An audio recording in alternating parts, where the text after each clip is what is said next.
All right, we are live. Happy Monday, Mindset Shift Monday. It is a brand new week, so it is the perfect time to drop whatever happened over the weekend, drop whatever happened this morning. If you feel like, you are a failure, you've already messed up this week, I messed up last week, I know I'm going to do the same thing this week. That is absolutely not true. I want you to think of thoughts as a car on a highway, and at any time we can assess where the car is going, and it is up to us to decide if we like where this car is taking us on this highway, okay? If we are in a car on a highway that is saying, I'm a failure, I can't do this, this is not for me, I know me, all the things we like to tell ourselves, I want you to go ahead and get out of that car and get in a car that is taking you on a positive thinking path of, this is a brand new week, I have new opportunities, there's not one thing holding me back, look how far I've already come, and I know that I can keep going regardless of what my thoughts are telling me. Just because you think something does not mean it is true. But today I want to talk about influence, and the influence that you have that you don't even realize that you have. And I'm going to tell you two stories. Both of these happened to me at work, and both of these people influenced me. One in a really positive way, and the other one in a really negative way. And you might be thinking, I have no influence. I have no type of following. No one is looking at me. That is not true. And I know that is not true because both of these people that I'm about to tell you, neither one of them had like a big following whatsoever. And they both impacted me. They both left an effect on me, and they both influenced me. And I know that because both of these things happened years ago, but I still remember it, literally like it was yesterday. And the way that I know they influenced me is because I remember it so vividly, and it's something that I will carry with me for a really long time. And I actually never even told either one of these people that they influenced me. But yeah, so let me tell you the stories. So one of these is about my friend Victoria, who worked in the ICU. Whenever I first started as a new grad, I started in neuro step down ICU, and we shared a unit with neuro ICU. So step down was on one side, ICU was on the other. I really wanted to be in the ICU when I was a new grad, ended up transferring to the ER instead. But I would always go over to the ICU side just to see what was happening and try to get as much experience as I could. And Victoria at the time was caring for a young woman. I believe she was 36 years old. She had a long time use of drugs, ended up having a stroke. I believe she was nonverbal. I know she could barely move most of her extremities. She would withdraw to pain. And I don't think she would follow commands, or if she did, it was intermittently. But I mean, it was a really, really sad situation, but unfortunately she had, had a stroke due to her long-term, drug use.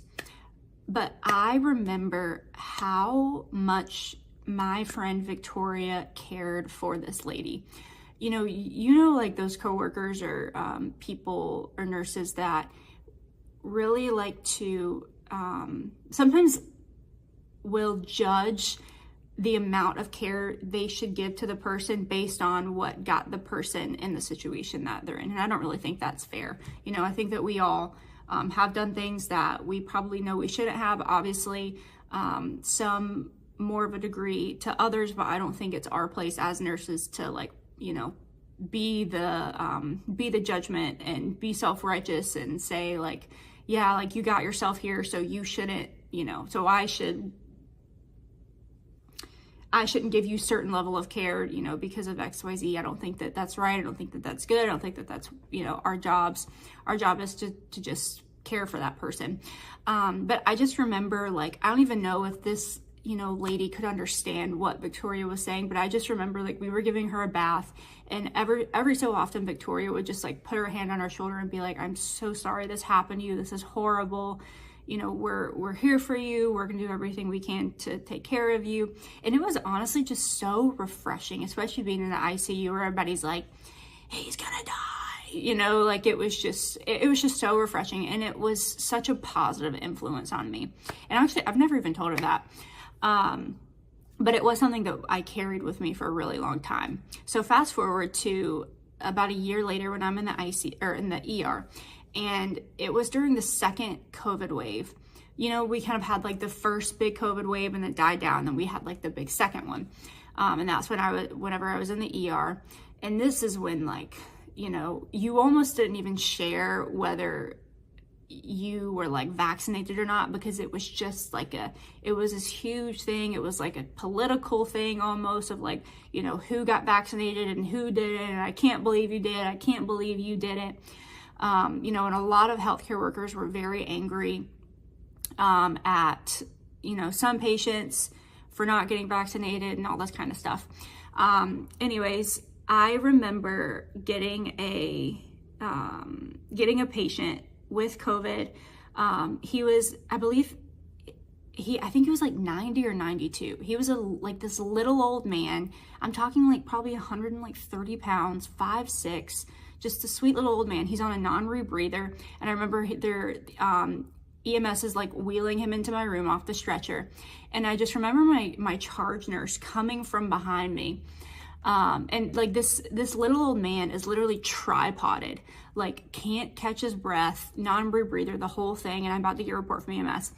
And my charge nurse comes from behind me, goes straight up to the patient, and like stands at the foot of his bed and like puts her hands like on the rail and like leans over and is like, "Were you vaccinated?" And he shakes his head no. And she goes, "Well, I bet you wish you would have been now, don't you?"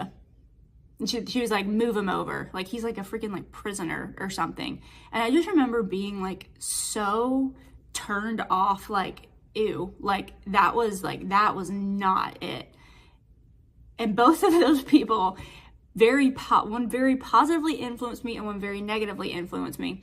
And like I said, I never told either one of them, but that's how you know that you have influence in your workplace. No matter like what type of following you think you need to have, or, you know, anything like that, the way you respond and the way you hold yourself to a different standard, people notice that stuff. And people especially notice when it comes to like your health and your personal fitness journey.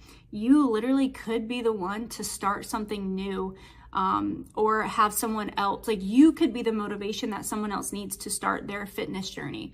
A lot of times we don't even like to, we feel unmotivated in our own fitness journey because like we feel like we're the only ones who know. But honestly, whenever we tell other people, it makes us hold ourselves to a higher standard, because we're like, oh, these other people are watching. And so now it's almost like we walk with our shoulders back and we walk with our head a little bit higher, not because we're proud, or we have like a proudness about us, but the fact that we know that other people are watching. So we know that we're gonna, we're going to set a standard. And whenever you kind of do that for yourself and set a standard and tell other people start looking at you and other people start watching. And I actually want to shout out Monique. Monique has been with me for a hot minute. If you didn't see, she posted her transformation on her page, and we did like a joint post. And if you want to see it, you can go to my page. It's like the most recent transformation. Go look at the comments, because like whenever I used to post transformations and stuff, I almost have 90,000 followers, and I usually don't get near the engagement that Monique got on her post. And it wasn't because the amount of followers, it was because Monique posted it. I think there were like 40 freaking comments, and all the comments are like, yes, like so motivating, queen, I love the results, that's incredible. And I think they were all like people she personally knew. And so, yeah, like you have absolutely no idea who could be watching, and like you could be the motivation that someone else needs. Okay. And like I said, sometimes I think that we don't stick to our things because we feel like we're the only person that we're going to affect. But what if you could positively affect someone else by just holding yourself to a higher standard, or like, talking about your gym session, or talking about the meals that you made that are healthier, and how much better you feel and how much productive you are.